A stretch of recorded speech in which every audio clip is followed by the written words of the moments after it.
사사는 예, 12로 마치고 이제 이렇게 이제 많이 이해하고 있었어요. 뭐 근데 뭐 그게 뭐 다 빗나갔다고 얘기할 수는 없겠지만 어쨌든 마지막 사사는 이제 우리가 사무엘로 이해할 수 있을 것 같아요. 왜냐하면 왕이 없던 시대니까 우선은 왕이 이제 왕정으로 들어가는 그 전에 이 사사기가 이렇게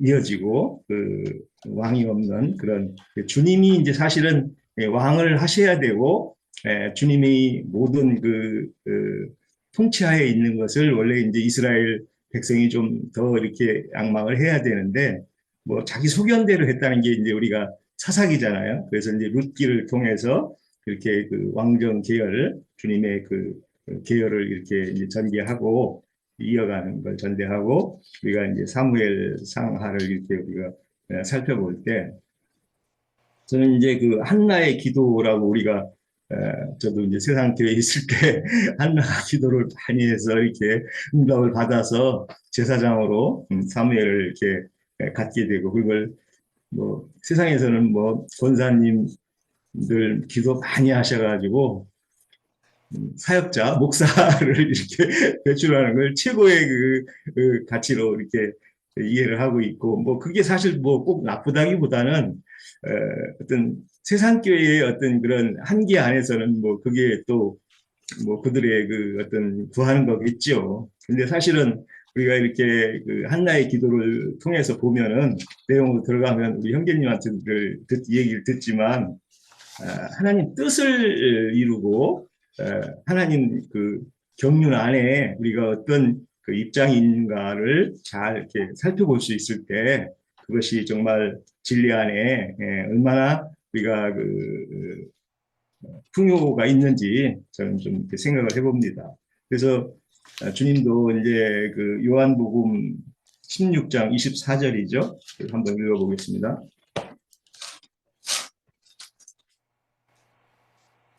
16장 24절 지금까지는 너희가 내 이름으로 아무것도 구하지 아니하였으나 구하라 그리하면 받으리라 너희 기쁨이 충만하리라. 이제 보혜사가 되고 이제 주님이 그 이름으로 구할 때 너희가 기쁨으로 충만할 것이다. 우리가 신앙생활하면서 저도 뭐 그렇게 많이 구하는 거나 어떤 그런 형은 아닌 것 같아요. 제가 봐도 그냥 하나님이 안배해 주신 대로 거기에 늘 좀 만족하고 뭐 아까 우리 유영진님은 나시린의 자격이 없다고 그러셨는데 저도 뭐 똑같지만 그러나 절대 주님을 주님으로 인정하고 나의 전부다. 나의 제일 내 인생 여정에서 주님 이외에는 없다. 이렇게 이제 영적인 그런 의미에서 우리가 다시린이죠. 그래서 속사람으로 겉사람이야 뭐 우리야 어떻게 뭐 그거 부끄러운 뿐이죠. 겉사람이라는 것은. 그러나 속사람으로서의 그 나시린, 영적인 나시린으로서는 늘 주님 안에 있는 자기 자신을 살피고 진리 안에서 말씀으로 이어진 이런 경륜들을 잘 이해하고 또 그 뜻을 잘 살펴갈 때 정말 우리가 이 삶의 여정에서 주님께 늘 연락이 되는 그런 인생으로 우리가 삶을 가리라 봅니다. 그런 뜻에서 저는 이제 주님과의 그 첫사랑을 이제 계시록에서도 첫사랑을 회복하라 하는데 처음 가졌던 주님과의 그 교통이 정말 이 한나의 기도같이 한나가 약속을 하잖아요. 주님이 이렇게 아들을 주면은 내가 다 바치겠다 해서 이렇게 자기 삶을 다 드리는 사무엘을 이렇게 낳게 되는데 그것을 또 이제 실행으로 하는 우리 일장의 그 엘리에게 데려가서 이렇게 봉헌제라고도 하고 뭐 이렇게 그 보면 음, 무슨 제라고 나오던데 여기 보니까 네.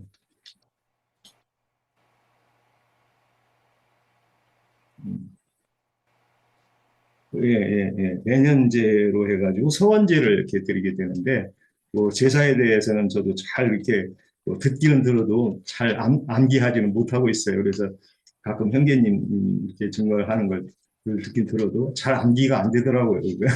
암기력이 좀 부족해서 그런지 어쨌든 그 예, 하나님께서 제정해 놓은 그 레위기나 그 민수기, 신명기 뭐 이렇게 보면은 서원제에 대한 그 증거들이 잘 있는데 그때의 이 이스라엘 백성들은 그런 그 제에 대한 이해는 너무 잘 이렇게 암기가 되고 그에 대한 실행을 했던 것 같아요. 그래서 이렇게 한나가 그 서원한 이것이 이루어졌을 때 이렇게 하는 걸 보는데 그 한나가 자녀를 못 가지는 그것은 우리가 그 사라나 또 레아, 네, 사라나 레아 이두 그 아브라함의 사라와 하갈로 이어지는 이 그 여자들의 예, 그 관계 또 야곱의 레아와 라헬 이런 관계를 통해서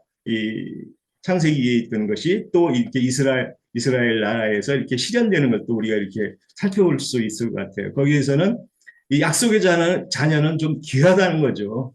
또 이렇게 그 간구하고 하나님께서 직접 이렇게 뭐 우리 세상 말로 점지해줘야 이렇게 출산이 된다. 하나님께서 직접 주셔야 이 말씀의 그 씨라고도 이제 이해할 수 있는데 그런 우리가 하나님의 안배 안에서 이렇게 이루어지는 일들을 잠잠히 우리가 이렇게 보고 기다리는 주님의 은혜를 구하는 그런 그 심령이 우리가 이해할 수 있을 것 같아요. 그래서 이제 저는 마지막으로 디모데전서 2장 17절 거기를 좀 한번 볼까 합니다.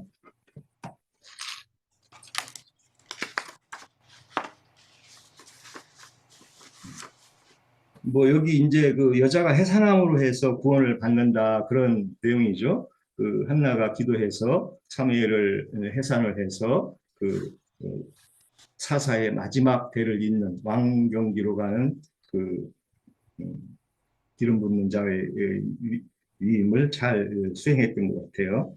그래서 우리가 진리 안에서 신앙생활의 어떤 주님의 그 안배가 어떻게 이루어지는지 그래서 저는 뭐 얘기가 길어지는데 얼마 전에 동료 중에 한 분이 세상 목회자죠 신옥주라고 그분의 설교를 그렇게 감명 깊게 듣고 같이 이렇게 신앙생활을 하는 걸 해서 제가 동료들 있는 데서 좀 지적을 했어요.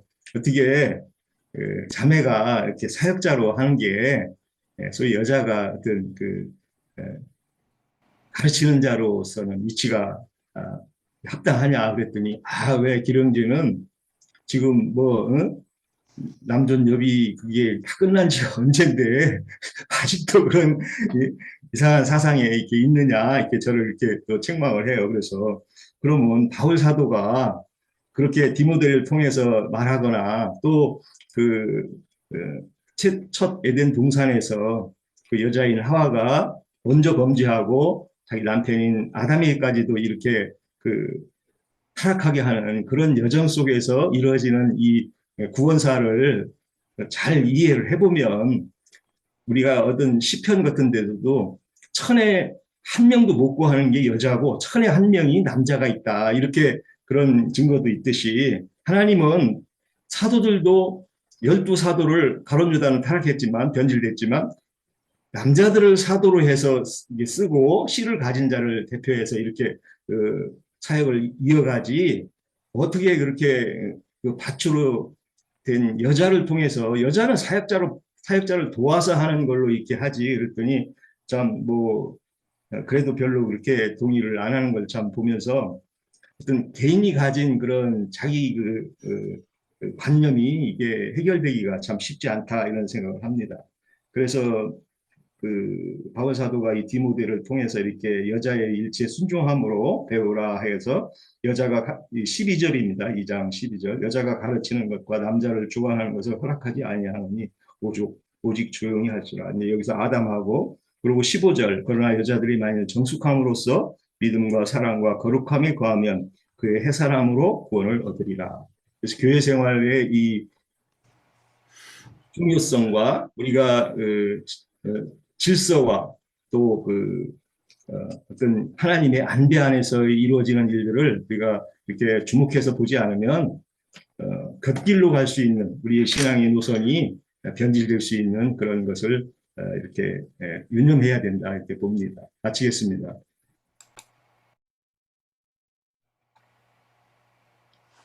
형제님 음소거 해주시고요.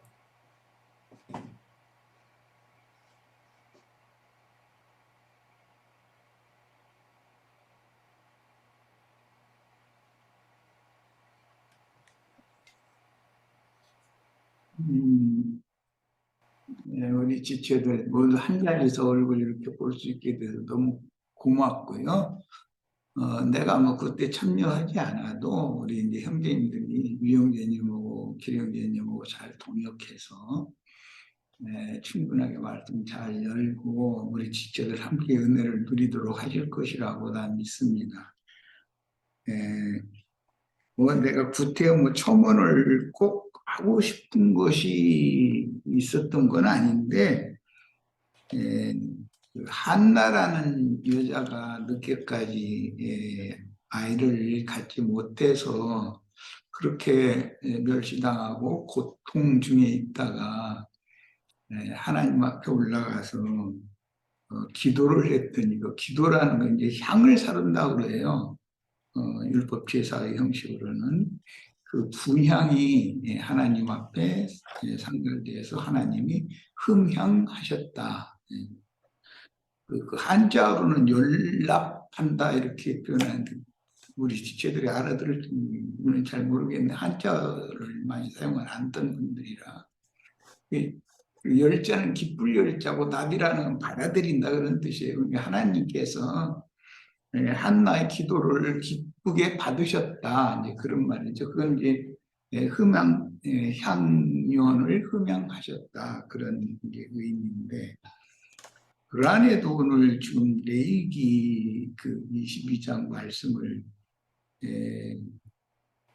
나누는데 중심이 되는 오늘 나눌 말씀이 그 서원지에 관한 말씀인데, 원래 셈족은 한 청년과 한 처녀가 평생에 배필 관계를 맺도록 그렇게 하늘을 두고 하나님의 이름으로 이제 그런데 하늘을 두고 맹세로 약속을 하면 그거 보고 서약이라고 그래요. 혼인 약속이죠 결과적으로는.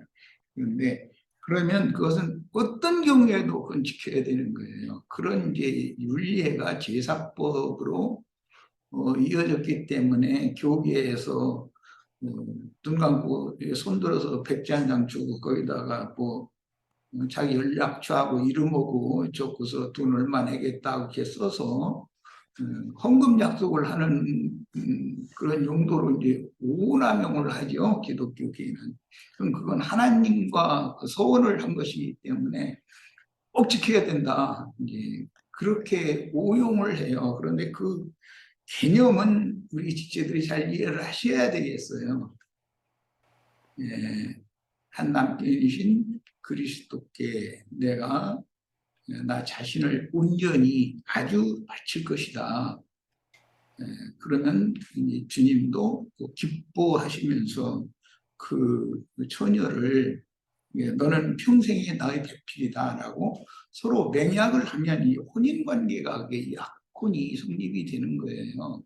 이것은 어떤 경우가 아무리 어려움이 생겨도 그 부부의 약속이라고 하는 것은 맹세로 하는 소약이기 때문에 그건 절대로 어느 쪽이든 그것은 어기면 안 되는 것이죠. 그게 이제 그 셈좋은 그 서원이라고 하는 맹세로 약속하는 그 부부 연을 맺는 그 약속을 굉장히 중요하게 여겨요. 그런 게 개념을 이해를 하시기를 바라요. 한나는 하나님 앞에 늦둥이 자식을 얻을 수 없는 상황이었지만 너무 자기가 이제 서러움 당하니까 하나님 앞에 가서 눈물로 호소를 했어요. 주님께서 나의 불쌍한 처지를 돌보시고 만약에 아들을 나에게 주신다면 내 아들로 삼지 않고 하나님의 것으로 내가 반드시 돌려드리겠다고 이렇게 서원을 했죠. 그게 이제 사무엘이 1장 서두에 나오는 말씀인데 그 서원의 제사를 실제로 창세기에서 실현한 사람은 창세기 22장의 아브라함이에요. 늦둥이 자식을 주셨는데 하나님께서 네가 나에게 서원한 바를 이제 이루어라 하니까 그게 뭐냐면 모리아산에 가서 그 하나님이 주신 아들을 완전히 아주 바치는 거예요. 이제 분쟁으로 드린다 이렇게 되는데 그 아주 바친다고 그래요. 그 아주 바치는 율법을 나시린의 법 혹은 헤림 율법이라고 해서 온전히 바친다. 한나가 하나님의 그 기도, 그 향연이 그냥 연락되어져서 하나님의 들으심으로 말미암아 그 주신 열매인 사무엘을 조설된 다음에 성전에 데리고 가서 거기서 이제 아주 바쳤죠. 그 아주 바쳐진 사람이 그 헤렘 율법이 성취된 나시린이에요. 이 사람은 완전히 그리스도의 것으로 완전히 들여진 사람이다는 거예요. 이제 우리 형제 자매님들도 이런 그 쌤족의 그 생활 관습과 그들의 정신세계 이것이 오늘날 우리들의 신앙으로 이어지는 거기 때문에 이해가 있기를 바라고 우리들도 뭔가 안절한 마음으로 뭐 어떤 청년이 어떤 처녀를 어떤 처녀가 어떤 청년을 사랑하도록 하나님께서 그런 영과 정신을 이렇게 넣어주시는 그때 같아서 그 사람을 딱 만나면 뭐 세상 말로는 그거 뭐 마음에 이렇게 뭐 찍혔다고 그러고 뭐 박혔다고 그러고 이제 이러는데 한 번 그렇게 되면은 절대로 그 사람과 하나가 돼서 연합해서 한 가정을 이루어야지 다른 누구에게 원치 않게 시집을 가거나 장가를 들었어도 그 여자를 또 그 청년을 절대 잊을 수가 없죠. 그럼 평생이 인생이 불행해지는 것이죠. 몸은 따로 살고 정신은 세계는 그 사람이 떠나가지 않고 있고 이러면 얼마나 불행해요.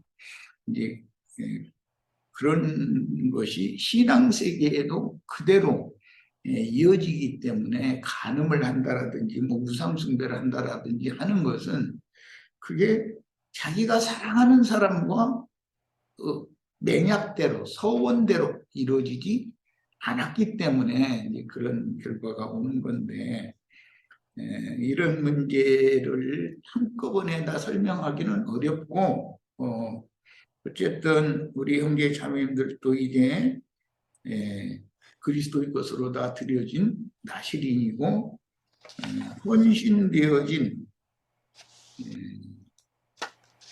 헤렘 아주 받쳐진 완전히 그리스도의 것이 되어진 그런 사람으로 오늘 이제 다시 나는 그런 축복의 시간이 되기를 바라고 앞으로 이런 하나님과의 맹세 약속을 지키면 하나님은 우주 만물의 주인이시고 모든 것을 자기의 원하시는 뜻대로 경영하시는 분인데